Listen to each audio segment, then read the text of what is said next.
Baik, perkenalkan nama saya Miken Miguliot dengan NIM 23101058. Saya akan menjelaskan tentang apa itu tes binet, sejarahnya, teori-teorinya, dan banyak hal yang saya akan membahas dalam video ini yang menyangkut dengan tes binet. Nah, adapun maksud dan tujuan dari video ini untuk ujian akhir semester mata kuliah tes kognitif. Nah, tes Binet atau tes Stanford Binet adalah salah satu alat pengukuran psikologis yang paling awal dirancang untuk menilai tingkat intelijensi individu. Untuk sejarah dan perkembangannya, awal mula tes ini ditemukan di Perancis pada tahun 1905. Tes ini awalnya dikembangkan oleh Alfred Binet dan Theodore Simon atas permintaan pemerintah Prancis pada waktu itu. Tujuannya adalah untuk mengidentifikasi anak-anak dengan kesulitan belajar di sekolah. Versi awal dikenal sebagai Binet-Simon Scale. Nah, selanjutnya dikembangkan oleh Lewis Terman pada tahun 1916. Lewis Terman sendiri seorang psikolog dari Stanford University merevisi dan menstandarisasi alat ini untuk digunakan di Amerika Serikat. Tes ini kemudian dikenal sebagai Stanford Binet Intelligence Scale. Nah, selanjutnya di revisi selanjutnya, tes Stanford Binet telah mengalami banyak revisi untuk menjaga validitas dan relevansinya. Dengan revisi terkini mencakup aspek-aspek modern dari kecerdasan seperti kemampuan verbal dan non-verbal. Tes Binet ini didasarkan pada berbagai teori yang berkembang seiring berjalannya waktu. Yang pertama itu teori Binet dan Simon pada tahun 1905. Alfred Binet dan Theodore Simon percaya bahwa intelijensi terdiri dari kemampuan mental dasar yang diukur seperti kemampuan untuk memahami, penerapan logis, pemecahan masalah, dan yang menjadi fokus mereka adalah mengidentifikasi anak-anak yang membutuhkan pendidikan khusus.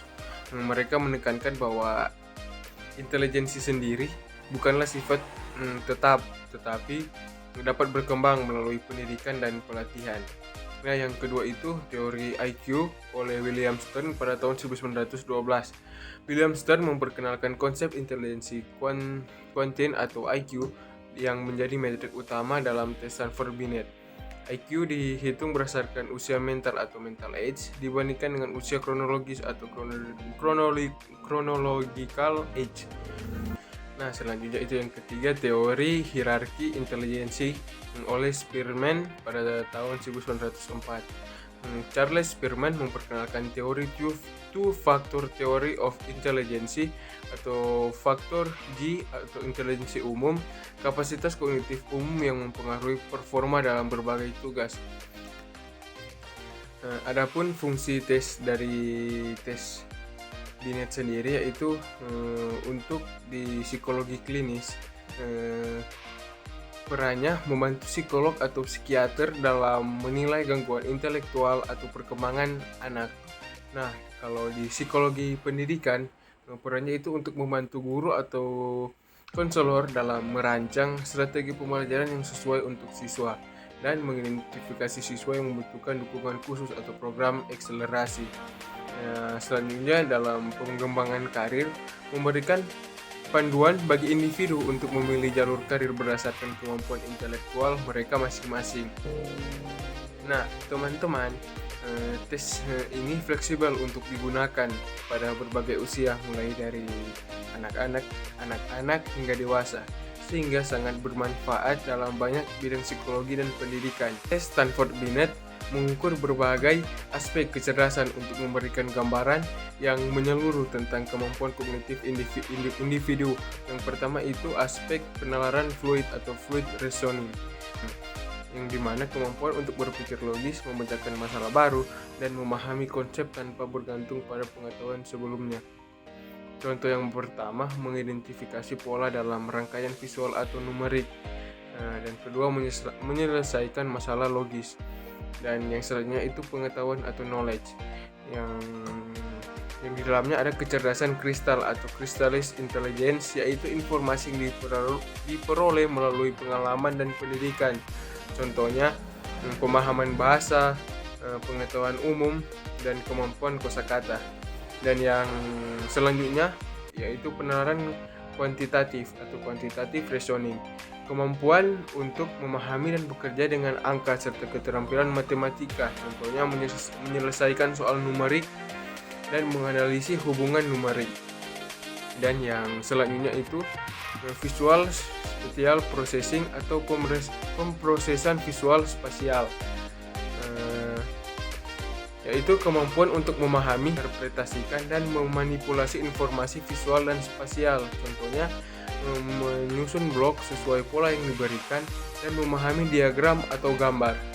Dan yang selanjutnya itu memori kerja atau working memory, di mana kapasitas untuk menyimpan dan memproses informasi dalam jangka pendek untuk digunakan dalam tugas kognitif.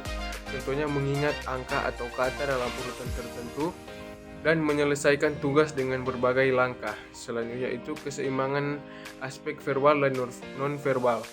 Tes ini mencakup subtes verbal dan non-verbal untuk memberikan penilaian yang lebih komprehensif. Yang pertama itu ada aspek verbal, berfokus pada kemampuan linguistik seperti berbicara, membaca, dan menulis. Yang selanjutnya itu aspek nonverbal, yaitu untuk mengukur kemampuan seperti pemecahan masalah visual dan manipulasi objek. Nah, kita masuk pada yang pembahasan terakhir, yaitu tentang administrasi tes biner. Nah, administrasi tes Stanford Binet memerlukan prosedur yang sistematis untuk memastikan hasil yang valid dan reliable. Nah, yang pertama itu kita harus melakukan persiapan sebelum tes, yaitu pelatihan penguji. Nah, penguji harus teliti dalam administrasi dan penilaian tes serta memahami teori di baliknya. Yang kedua itu lingkungan tes. Nah, pastikan ruangan nyaman, bebas dari gangguan, dan memiliki pencahayaan yang baik. Selanjutnya sediakan meja dan kursi yang sesuai dengan usia peserta tes. Dan selanjutnya menyediakan alat dan bahan, yang yaitu manual tes Stanford Binet, buku tes, bahan visual, kartu-kartu atau blog tergantung versi tes. Nah, lembar jawaban atau sistem berbasis komputer untuk versi digital. Nah, selanjutnya itu proses administrasi, di mana kita melakukan pendekatan individual. Tes Stanford Binet diberikan secara individual untuk memastikan fokus penuh pada peserta. Yang kedua itu penyesuaian usia. Tes ini dirancang untuk peserta dari usia 2 tahun hingga dewasa. Nah, mulailah dari level subtes yang sesuai dengan usia atau kemampuan peserta. Nah, yang selanjutnya itu instruksi yang jelas. Berikan instruksi secara sederhana dan jelas. Pastikan peserta memahami apa yang harus dilakukan sebelum memulai setiap subtes. Nah, yang selanjutnya itu pemberian tes. Tes mencakup berbagai subtes yang mengevaluasi aspek verbal dan nonverbal, seperti yang pertama fluid reasoning, yaitu pemecahan masalah dan logika. Yang kedua itu knowledge, yang dimana akan mengukur kosakata dan pengetahuan umum. Dan yang ketiga itu quantitative reasoning, yang akan mengukur keterampilan numerik. Dan yang selanjutnya itu akan mengukur visual spatial processing atau manipulasi visual dan pola. Dan selanjutnya akan menghitung working memory atau mengingat informasi jangka pendek. Nah, lakukan setiap subtes sesuai urutan yang tercantum dalam manual. Nah, untuk durasi sendiri, tes ini biasanya memakan waktu 45-90 menit, tergantung pada usia dan kemampuan peserta. Nah, penilaian selama tes, yaitu yang pertama pengamatan perilaku. Catat respon peserta seperti sikap, tingkat perhatian, dan strategi yang digunakan. Dan selanjutnya pengelolaan waktu. Jaga agar tes tetap berjalan dengan lancar tanpa terburu-buru. Nah, selanjutnya penanganan kesulitan. Jika peserta tampak kesulitan atau cemas, beri dorongan ringan tanpa mempengaruhi hasil tes. Nah, setelah melakukan tes, kita akan melakukan scoring atau penilaian.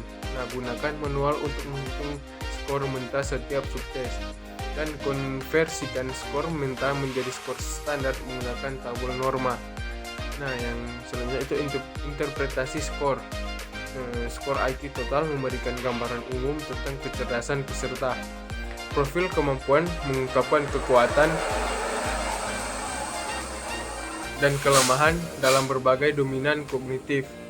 Selanjutnya laporan hasil. Sajikan hasil tes secara rinci dalam laporan tertulis, termasuk rekomendasi yang relevan terhadap profil kemampuan. Nah, tes Stanford Binet sendiri membutuhkan pengadministrasian yang hati-hati untuk memastikan hasil yang mencerminkan kemampuan kognitif peserta secara akurat. Nah, demikian pemaparan singkat tentang tes Alfred Binet. Nah, sampai ketemu di video selanjutnya. Terima kasih telah menonton.